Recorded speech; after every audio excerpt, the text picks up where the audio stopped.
In the course of recent clashes between the Israel Defense Forces and Hamas militants, intense fighting occurred that resulted in significant gains for Israel.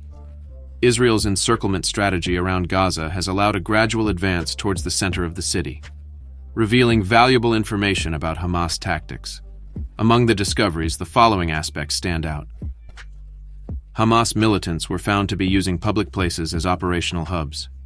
Israeli soldiers, working closely with the Shin Bet, discovered that these individuals entered other people's homes, revealing secret passages inside. Surprisingly, one of the headquarters identified was the largest hospital in Gaza. It is estimated that hundreds of members of the group were sheltered there, with multiple accesses to the underground tunnels that cross the city. Israel presumes that Hamas is holding several hostages there. In an attempt to free the captives, Israeli forces opened fire at various points, resulting in the deaths of numerous Hamas militants. The pressure exerted during the clashes led to the militants feeling unprotected and choosing to surrender out of fear of the Israeli troops. While soldiers maintained surveillance around the Hamas barracks, some frightened Hamas members tried to surrender. This break in the militants' resistance could have generated a negative impact on the group as a whole. After that incident, it was reported that some militants in the northern part of the city opened fire on the Israeli troops, although they did not manage to affect Israel at all, thanks to the powerful capabilities of the team and the bravery of its infantry. Israel, as is public knowledge, employs the trophy system, a highly advanced solution to neutralize missiles and rockets fired at close range, which seems straight out of a science fiction plot even by today's standards. This system is the only one of its kind and is installed on hundreds of IDF ground combat platforms, including the Merkava Mark III and IV tanks, as well as the Namer APC. Its operation is based on a radar developed by the Israeli company Elta, capable of detecting threats in a radius of 360 degrees around the armored vehicle. Equipped with sophisticated soft-kill mechanisms, it can counter direct attacks using electronic warfare technology to evade enemy radars and tank or APC identification communications. However, certain wire-guided missiles, such as the Tau or Sager, are less susceptible to these jamming measures. In cases where these mechanisms are not effective, the trophy activates as a hard kill, similar to the Iron Dome, firing multiple projectiles in the direction of the anti-tank missile to destroy it before impact. Rafael engineers, based on precise data, managed to quickly identify the origin of the missile fire, allowing the crew to intercept the threat in a matter of seconds. Although the Israel Defense Forces do not offer specific details about the performance of the trophy system, during war operations or in the recent attack on the Givati Brigade APC, they did confirm its effectiveness in intercepting anti-tank missiles directed at armored vehicles in the Gaza region. Lieutenant Colonel Cohen, leader of the 162nd Division, explained during a press conference, "We have faced numerous anti-tank missiles fired at our forces, and on each occasion we managed to avoid damage thanks to the efficient systems we have." The development of this system began in the 1980s, and the first tank company was equipped with it in 2009. Its implementation has experienced ups and downs, not due to technical difficulties, but due to financial pressures and internal political disputes within the defense environment. The deployment became a priority after the loss of many soldiers to anti-tank missiles during the Second Lebanon War. During Operation Protective Edge in 2014, the system proved highly successful in protecting tanks, although by then APCs were not yet protected.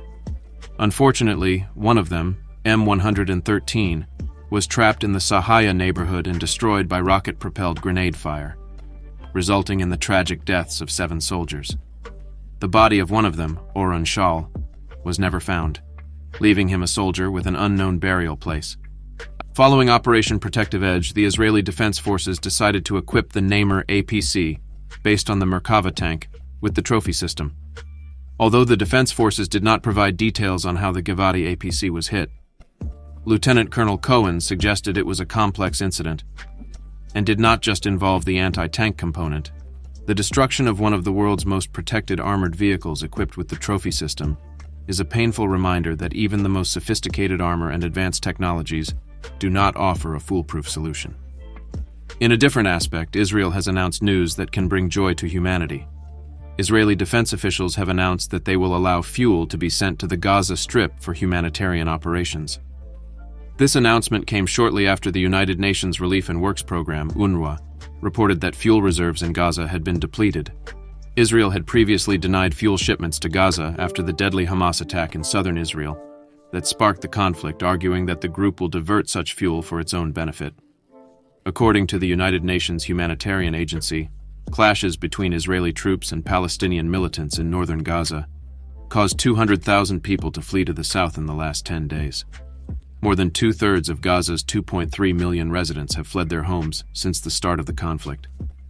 Unfortunately, since the beginning of the conflict, the Gaza Ministry of Health has recorded the tragic loss of more than 11,000 Palestinian lives. However, it is important to note that this body does not distinguish between civilian and militant deaths. In addition, he reported that around 2,700 people are missing in the region. In a recent escalation, Hamas launched an attack in retaliation for incidents in the West Bank. This group announced bombings of Tel Aviv with missiles.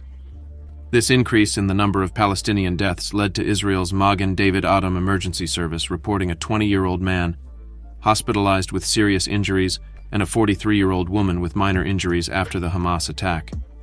This was the most powerful attack carried out by Hamas in almost 10 days. Later, Israeli Defense Minister Yoav Gallant stated, "The Israel Defense Forces are in control of the northern Gaza Strip. The security of the Palestinian people is a priority for the government. Our goal is to completely eliminate Hamas. We will not rest until we achieve it." At a meeting, President Isaac Herzog expressed his gratitude and admiration for those who have stood firm in defense of Jews and non-Jews around the world.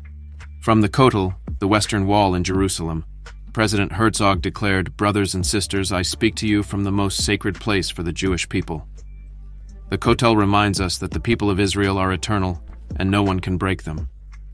I thank everyone, regardless of your community, religion, or denomination, for coming together in this show of solidarity in this dark time for Israel. You have stood up and proclaimed, "We are here." There is no greater and more just cause than this. Thank you for being with us.